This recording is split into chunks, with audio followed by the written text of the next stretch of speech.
तिलावत की दुनिया में आओ, सजदों के नूर में आओ, आओ कभी खोल के दिल मस्जिद की सफाइयां करें। आओ आओ ना कभी कोई बूढ़ा, दादी नानी दादा उनके पास बैठ के पैर दबा के अल्लाह को राजी करें। ये कैफ वाली जगह हैं, ये सुरूर वाली जगह। इतनी बेचैन हमारी जिंदगी है, बेकरार है, तड़पते हुए लोग, लड़ते हुए लोग, ऐसे लगता है अभी एक दूसरे का गिरेबान थाम लेंगे। बेकरार बेचैन। किसी को इंतजार का कहा जाना कि 10-20 मिनट किसी का इंतजार करो, तो बाद लोग मुझे ऐसे लगता है जैसे ये इनका कलेजा फट जाएगा। डॉक्टर के इंतजार में बैठे हैं तो बड़े परेशान हैं। किसी को मिलने गए हैं, को आधा घंटा बैठना पड़ गया तो बड़ी दिक्कत में है। अपने आप को सुकून दें। आप यकीन करें बड़ा मजा आता है, कभी किसी का इंतजार करना पड़े तो 2-4 तस्बीह दुरूद शरीफ पड़ी जाती है। यानी ज़ौक़ बन जाता है कि चलो अल्लाह ने मौका दिया है, कोई सरकार को याद कर ले, तन्हाई मिल गई। हमारा मिजाज जिस सख्ती का शिकार है, वो सख्ती आहिस्ता आहिस्ता हमें ज्यादा आजमाइश में डाल गई। तो मेरे भाई, जिंदगी में इत्मीनान हुस्न है और वो सबसे ज्यादा अल्लाह की याद में मिलता है। वो सबसे ज्यादा रब करीम के जिक्र में। सबसे ज्यादा जो चाहता है ना दिल ठंडा रहे, जुबान मीठी रहे, वो मदीने वाले महबूब पे दुरूद व सलाम पढ़ा करे, वो हुजूर पे दुरूद व सलाम पढ़ा करे। जुबान मीठी रहेगी। मेरा जाती तजर्बा है कि जो आदमी अपने अखलाक संवारना चाहे वो हुजूर पे दुरूद शरीफ पढ़े।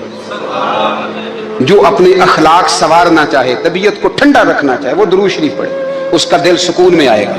कुछ काम और हैं जिंदगी में इत्मीनान के लिए, उनका होना भी बड़ा जरूरी है। सबसे पहले अगर आप चाहते हैं ना जिंदगी में सुकून हो, तो हकीकतों का सामना करना सीखें। आप जो हैं वो रहना सीखें, जो आप नहीं हैं वो बनने की कोशिश न करें।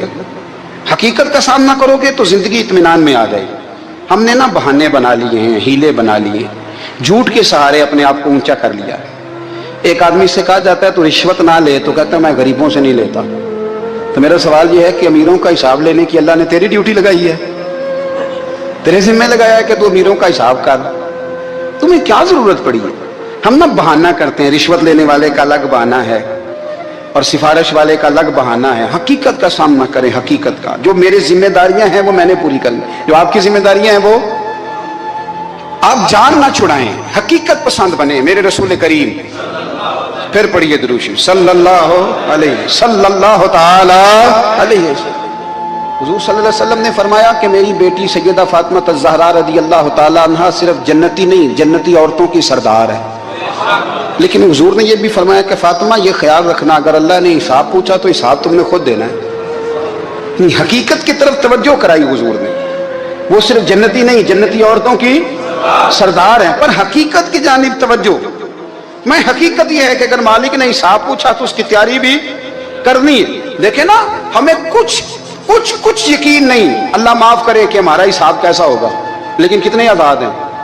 यानी बड़ी दलेरी से बंदे कहते हैं फजर नहीं पढ़ता जी, 3 पढ़ता हूं जी, शाह रह जाती है जी, कपड़े साफ, बड़ी दलेरी से।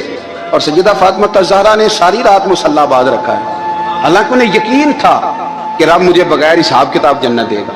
हकीकत का सामना करें। जो हुकूक आपके हैं वो आपने अदा करने, जो जिम्मेदारियां हैं वो जिम्मेदारियां हैं। देखे ना, हजरत मूसा कलीमुल्लाह अलैहिस्सलाम के पास इजराइल रूह निकालने आए तो हजरत मूसा ने थप्पड़ मारा, आंख निकाल दी, वापिस गए। अल्लाह उन्होंने तो जलाल फरमाया है, कहा मूसा अलैहिस्सलाम से कहिए बैल की पुश्त पर हाथ रखें, जितने बाल उनके दस्ते मुबारक के नीचे आएंगे उतने 1000 साल उनकी उम्र बढ़ा दी जाएगी। यानी मेरे कान में कोई बता दे कि जनाब 60 साल बढ़ गई, या आपके कान में कोई कह दे तो खुशी होती है कि नहीं? लेकिन ये हकीकत पसंदी नहीं, इसलिए कि 60 भी गुजर जाएंगे, 70 भी, ये हकीकत नहीं।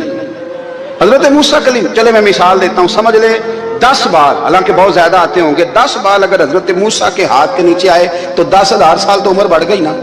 10 यानी 10 साल नहीं, 10 नहीं, 10 बहुत ज्यादा थी ना।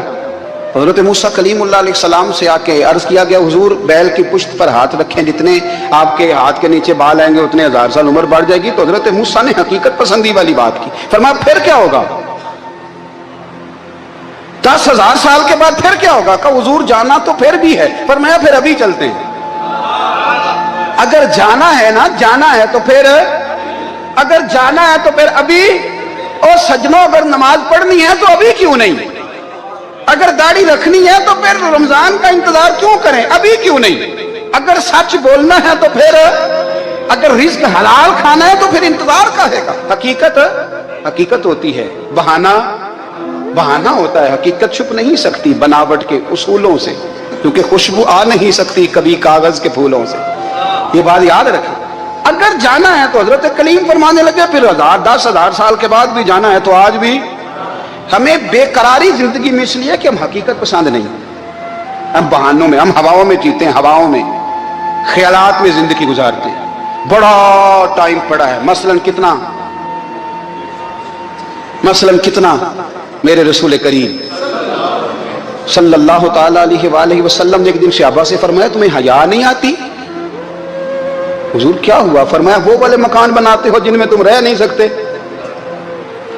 وہ والا مال جمع کرتے ہو جو کھا نہیں سکتے, حیا نہیں آتی؟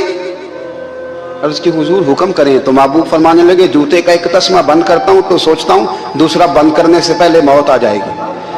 ایک سانس اندر جاتی ہے تو دوسرا آنے سے پہلے میں یاد کرتا ہوں کہ مجھے دنیا سے جانا ہے. تمہیں حیا نہیں آتی؟ وہ مکان بناتے ہو جن میں رہ ہی نہیں سکتے, وہ مال جمع کرتے ہو جو کھا. حقیقت پسند نہیں بھائی. ہم بہت سارے لوگ ہیں بڑی باتیں سناتے ہیں, بڑی. میں کہتا ہوں اصل میں نا زیادہ باتیں سنا کے نا بیچارہ اپنے آپ کو مطمئن کرنا چاہتا ہے. اصل بات یہ ہے کہ اندر سے نا ہلا ہوا ہے, کچھ بھی نہیں. بڑا زیادہ ہنستا ہے اور مجھے لگتا ہے کہ کوئی گہرا زخم چھپا رہا. اس لیے ملمہ سازی. حقیقت پسند بنو, حقیقت پسند. یاد رکھنا من ترک صلاۃ متعمدا فقد کفر. میرے رسول نے حقیقت بیان کی. فرمایا جس نے ایک نماز بھی جان بوجھ کے چھوڑی اس نے رب کے رب ہونے کا انکار کیا, اس نے کفران نعمت کیا. یہ حقیقت ہے, کوئی کلیریفیکیشن نہیں, کوئی وضاحت نہیں. جو نماز نہیں پڑھتا جھوٹ بولتا ہے, غلط بیانی کرتا ہے. جو شخص رزق حرام کما کے کہتا ہے کہ اس کے بغیر گزارا نہیں چلتا وہ جھوٹ بولتا ہے. اس لیے کہ رب فرماتا ہے جب تجھے پیدا کیا ہے تو تیرا رزق میرے ذمہ ہے. اللہ فرماتا ہے کہ لا یکلف اللہ نفسا الا وسعها, میں کسی پر وہ بوجھ نہیں ڈالتا جو اٹھا نہ سکے. نماز فرض کیا اس کا مطلب ہے ہم پڑھنے کے قابل ہیں. اس نے ہمارے ذمہ داریاں لگائی ہیں تو مطلب یہ ہے کہ ہم ذمہ داریاں ادا کرنے کے قابل ہیں, ورنہ وہ کہتا ہے میں وہ بوجھ ڈالتا ہی نہیں جو تجھ سے اٹھایا نہ جائے. اگر چاہتے ہو کہ زندگی میں اطمینان ملے تو خدا را حقیقت پسند والی زندگی گزارو. یہ فضاؤں میں زندہ رہنا, ہواؤں میں. اللہ بڑا معاف کرنے والا ہے, اللہ بڑا کریم ہے, معاف کر دے گا. تو بھئی یہ بات صحابہ کو بھی پتا تھی, یہ اہل بیت کو بھی خبر تھی, تو وہ تو ایک ایک بات کا لحاظ کرتے تھے. یہ غوث اعظم کو بھی پتا تھی, یہ ان کے والد کو بھی پتا تھی جنہوں نے کسی کا ایک سیب کھا لیا تھا تو 12 سال اس کے گھر میں نوکری کرتے رہے. انہیں نہیں پتا تھا اللہ بڑا کریم ہے, معاف کر دے گا, ایک سیب ہی ہے نا. تو حقیقت پسندی آپ کو سکون دے گی. اور اگر آپ نے اپنے آپ کو غیر مطمئن کیا ہوا ہے, بات کچھ اور ہے, اور آپ نے اپنے آپ کو ڈال کسی اور طرف لیا ہے, تو پھر آپ کو سکون مل سکتا.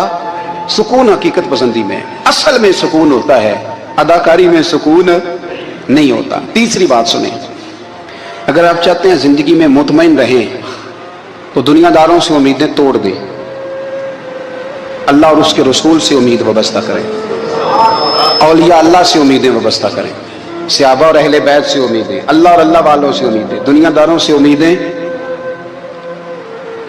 آپ کو پتا ہے دنیا دار کی تباہی کب ہوتی ہے؟ جب انہیں خوش آمدی مل جاتا ہے. چودھری کا بیڑا اس وقت غرق ہوتا ہے جب اسے چودھری کہنے والے زیادہ ہو جاتے ہیں. سیٹھ صاحب اور نواب صاحب بیچارے تباہ تب ہوتے ہیں بھولے پن میں, جب ان کے دائیں بائیں ریلا ہوتا ہے سیٹھ صاحب کہنے کا. لوگ انہیں کھانا چاہتے ہیں, پیار ان کا نہیں ہوتا, ان کی جیب کا ہوتا ہے.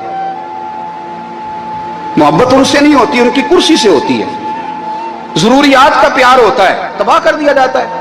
ہماری ساری توقعات دنیا داروں سے وابستہ ہو گئی ہیں. ناراض نہ ہونا, پیروں نے, مولویوں نے, درویشوں نے, انہوں نے بھی سیٹ رکھے ہوئے جلسوں کی صدارت کرانے کے لیے. یعنی مذہبی جلسہ ہے, اس میں بہت زبردست پڑھے لکھے صاحب تقوی عالم کا خطاب ہے, اور کی صدارت وہ بندہ کر رہا ہے جس نے عشاء کی نماز بھی نہیں پڑھی. وہ بندہ صدارت کر رہا ہے. کیوں؟ اس لیے کہ اس نے لاکھ روپیہ دیا ہے محفل میں. خدا را دنیا داروں سے امیدیں چھوڑ دیں ورنہ آپ کمزور پڑ جائیں گے, آپ کی امیدیں ٹوٹیں گی. کتنا کمزور ہے وہ شخص جو 2-4 ہزار کے لیے کسی بندے کی چاپلوسی کرتا ہے, اس کے پیچھے بھاگتا ہے, خوش آمدیں کرتا ہے, تھوڑے سے نوٹوں کے لیے. دکھ سکھ میں کام آئے گا اس کام کے لیے. میرے رسول کریم علیہ السلام نے فرمایا جس نے بندوں کو راضی کرتے کرتے رب کو ناراض کر دیا اس کی دنیا بھی گئی اور آخرت بھی گئی. اور فرمایا جس نے بندوں کی پرواہ نہیں کی اللہ کو راضی کیا, فرمایا اگر رب راضی ہو گیا تو لوگوں کے دلوں میں بھی محبت پیدا فرما دے گا.